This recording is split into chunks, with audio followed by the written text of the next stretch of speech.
Hello friends, Radhe Radhe. Har Har Mahadev. Sawan का महीना शुरू होने वाला है। 4 जुलाई से सावन का पवित्र महीना शुरू हो जाएगा।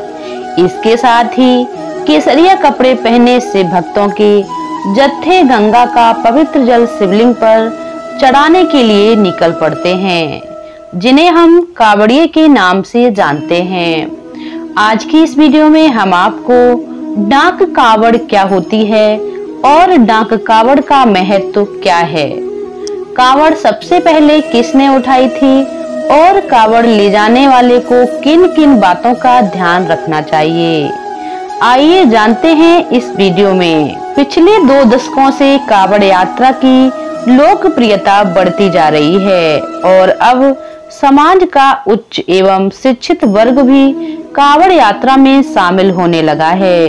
लेकिन क्या आप जानते हैं कि कावड़ यात्रा का इतिहास सबसे पहले कावड़िया कौन था? इसे लेकर अलग अलग क्षेत्रों में अलग अलग मान्यताएं हैं। देश भर के सभी प्रसिद्ध ज्योतिर्लिंगों के अतिरिक्त शिव मंदिरों में कावड़ यात्रा की जाती है। कावड़ बांस की फट्टी की बनी होती है, जिसे बिहंगी भी कहते हैं। जब गंगा जल का भार और वैदिक अनुष्ठान को जोड़ा जाता है, इसके बाद ही यह कावड़ कहलाती है। कावड़ यात्रा के दौरान व्रती को कठिन व्रत विधि तथा नियमों का पालन करना बेहद जरूरी होता है।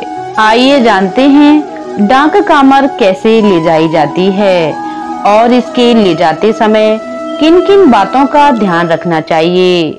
डाक कांवर ले जाने के बहुत ही कठिन नियम हैं। डाक कांवड़ियों के लिए तामसिक भोजन करने की मना होती है। उन्हें सात्विक भोजन करना चाहिए। सिर्फ भोजन ही सात्विक नहीं, किसी भी तरह का नशा भी नहीं करना चाहिए। डाक कांवड़ों के नियम के अनुसार पैदल यात्रा की सलाह दी जाती है। यात्रा को बहुत ही पवित्र माना जाता है और मन के साथ शरीर की शुद्धि भी बहुत जरूरी होती है। डाक कांवड़ लाते समय अपने गंगा जल भरे कावड़ को जमीन पर नहीं रख सकते और न ही कहीं रुक सकते हैं। डाक कांवड़ यात्रा शुरू होने के बाद शिवजी के जलाभिषेक तक बिना रुके लगातार कावड़ लेकर चलना होता है। इसमें कहीं भी रुकना नहीं है और ना ही कहीं कावड़ को रखना है। इस कावड़ यात्रा को करते समय बराबर चलते रहना है। कावड़ यात्रा के दौरान पवित्र नदियों का जल लाकर उससे भगवान भोलेनाथ का जलाभिषेक किया जाता है। लेकिन यदि संभव ना हो तो दूसरी पवित्र नदियों का जल भी कलश में भरकर शिवजी को चढ़ाया जा सकता है। कावड़ यात्रा के दौरान कावड़ियों को नंगे पैर रहना होता है।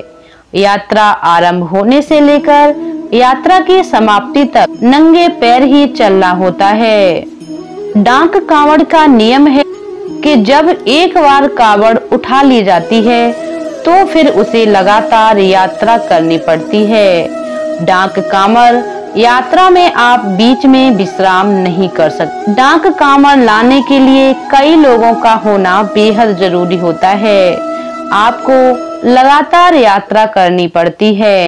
डाक कांवर यात्रा में आपको एक तय समय में भगवान शिव का जलाभिषेक करना होता है। यात्रा के समय मलमूत्र तक नहीं किया जाता। डाक कांवर के नियमों की अवहेलना होने से यात्रा खंडित हो जाती है। तो ये है डाक कांवड़ लाने के कुछ नियम। अब जान लेते हैं कि कांवड़ यात्रा कहाँ से शुरू हुई थी। सबसे पहले कांवड़ किसने उठाई थी? कुछ मान्यताओं के अनुसार समुद्र मंथन से निकले हलाहल के प्रभावों को दूर करने के लिए देवताओं ने शिवजी पर पवित्र नदियों का शीतल जल चढ़ाया था। सभी देवता शिवजी पर गंगा जी से जल लाकर अर्पित करने लगे। सावन मास में कावड़ यात्रा का प्रारंभ यहीं से हुआ है। कोई कहता है कि भगवान राम ने सबसे पहले कावड़ उठाई थी। वहीं एक मत ये भी है कि कावड़ यात्रा सबसे पहले रावण ने की थी। पुराणों के अनुसार कावड़ यात्रा की परंपरा समुद्र मंथन से जुड़ी है। समुद्र मंथन से निकले विष को पी लेने के कारण भगवान शिव का कंठ नीला हो गया था और वे नीलकंठ कहलाए जाते हैं। परंतु विष के नकारात्मक प्रभावों ने शिव जी को घेर लिया था। शिव को विष के नकारात्मक प्रभाव से मुक्त कराने के लिए उनके अनन्य भक्त रावण ने ध्यान किया। तत्पश्चात कावड़ में जल भरकर रावण ने पुरा महादेव स्थित शिव मंदिर में शिव जी का जलाभिषेक किया था। इससे शिव जी विष से नकारात्मक प्रभावों से मुक्त हो गए थे और यहीं से कावड़ यात्रा की परंपरा की शुरुआत मानी जाती है। कावड़ यात्रा का इतिहास बहुत पुराना है। वहीं एक मत ये भी है कि शास्त्रों के मुताबिक भगवान शिव के परम भक्त परशुराम ने पहली बार इस कावड़ यात्रा को सावन के महीने में ही किया था।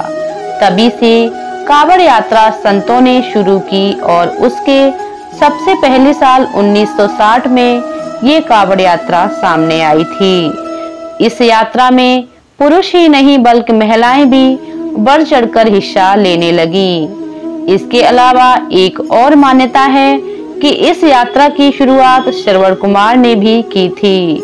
श्रवण कुमार ने अपने माता पिता की इच्छा पूरी करने के लिए उनको कावड़ में बिठाकर लेकर आए और हरिद्वार में गंगा स्नान कराया था। इसके साथ ही श्रवण कुमार वापस आते वक्त गंगा जल भी लेकर आए थे और उसी जल से उन्होंने भोलेनाथ का अभिषेक भी किया था।